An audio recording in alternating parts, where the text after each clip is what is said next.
உங்கள் favourite TV ஷோக்களை இனி miss பண்ண தேவையில்லை. ZEE5 இல் முற்றிலும் இலவசமாக காணுங்கள், இங்கேயும் எப்பொழுதும். அப்புறம் எப்படிமா விக்ரம சமாளிப்பீங்க? அவன் வேற நாளைக்கு மகவை மீட் பண்ண போறோம்னு சொல்லிட்டு பெரிய எதிர்பார்ப்புல இருக்கானே. அதுக்கு நான் வேற ஒரு ஐடியா வச்சிருக்கேன் விஜய். அத பத்தி நீ கவலைப்பட வேண்டாம். வேற ஒரு ஐடியாவா? என்ன ஐடியாமா? உண்மையான மகாவுக்கு பதிலா மகாங்கிற பேர்ல வேற ஒரு பொண்ணை விக்ரம் முன்னாடி கொண்டு வந்து நிறுத்த போறேன். செம்ம ஐடியாக்கா. அக்காதான் அக்காதான்.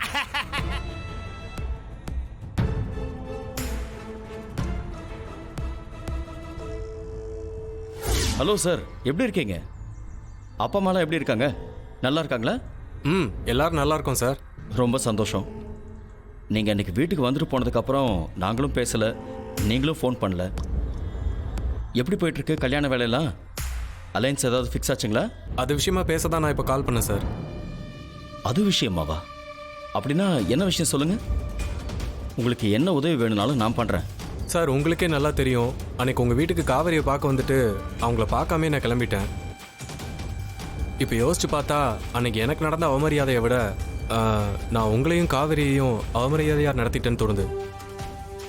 அதுக்கப்புறம் எனக்கு வேற எந்த பொண்ணையுமே பார்க்க பிடிக்கல சார். கல்யாணம்னு ஒன்று பண்ணால் காவேரி தான் பண்ணணும்னு முடிவு பண்ணியிருக்கேன் சார். நீங்கள் என்ன சொல்கிறீங்க? நான் என்ன சொல்கிறதுன்னு தெரியல. இதில் நீங்கள் தான் ஃபைனல் முடிவெடுக்க வேண்டிய ஆள். அன்னைக்கு நீங்கள் தானே தேடி வந்து எங்கள் வீட்டுக்கு பொண்ணு பார்க்க வாங்கன்னு சொன்னீங்க. இல்லை, நான் சொல்லி தான் நீங்கள் வந்தீங்க, நான் இல்லைன்னு சொல்லலை. ஆனால் அன்னைக்கு இருந்த நிலைமை வேற, இப்போ இருக்கிற நிலைமை வேற இல்லையா சார்? அப்படிலாம் ஒன்றும் பெருசாக மாற்றம் வந்துடல சார். உண்மையை சொல்லணுன்னா என்கிட்ட தான் நிறைய மாற்றம் வந்திருக்கு. நான் அன்னைக்கு இருந்ததை விட இப்போ ரொம்ப பக்குவப்பட்டிருக்கேன். அது இல்லற வாழ்க்கைக்கு நல்லது தானே? நீங்கள் சொல்கிறதெல்லாம் ஓகே தான். ஆனால் இப்படி திடீர்னு வந்து கேட்டால் நான் என்ன பதில் சொல்கிறது?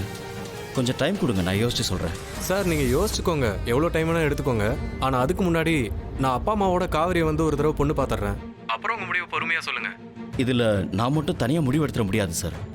இன்னைக்கு ஒரு நாள் விட்டுருங்க, நான் எல்லாருக்கிட்டையும் பேசிட்டு நாளைக்கு நான் உங்களுக்கு கால் பண்ணுறேன். நாளைக்கு கால் பண்ணுறீங்களா? சார், நான் அப்பா அம்மாவோட இப்போ பொண்ணு பார்க்க உங்கள் வீட்டுக்கு கிளம்பிட்டேன் சார். இன்னும் 1 ஹவரில் உங்கள் வீட்டில் இருப்பேன். 1 ஹவரில் வீட்டில் இருப்பீங்களா? சார், நாங்கள் இங்கே வெளியூர் போக கிளம்பிட்டு இருக்கோம் சார். சார், நீங்கள் கிளம்புங்க சார். நீங்கள் பாட்டு ஒரு பக்கமாக போங்க, நாங்கள் ஒரு ஓரமாக நின்று காவேரியை பார்த்துட்டு போகிறோம். மற்றெல்லாம் நீங்கள் வெளியூர் போயிட்டு வந்ததுக்கப்புறம் பேசிக்கலாம் சார். அது ஒன்றும் இல்லை சார், வீட்டுக்கு வர்றவங்கள மதிப்பு மரியாதையோட வரவேற்கணும். அது உங்கள் பிரச்சனை சார். நீங்கள் எங்களை எப்படி வரவேற்கணும்னு நினைக்கிறீங்களோ அப்படி வரவேற்பு கொடுங்க.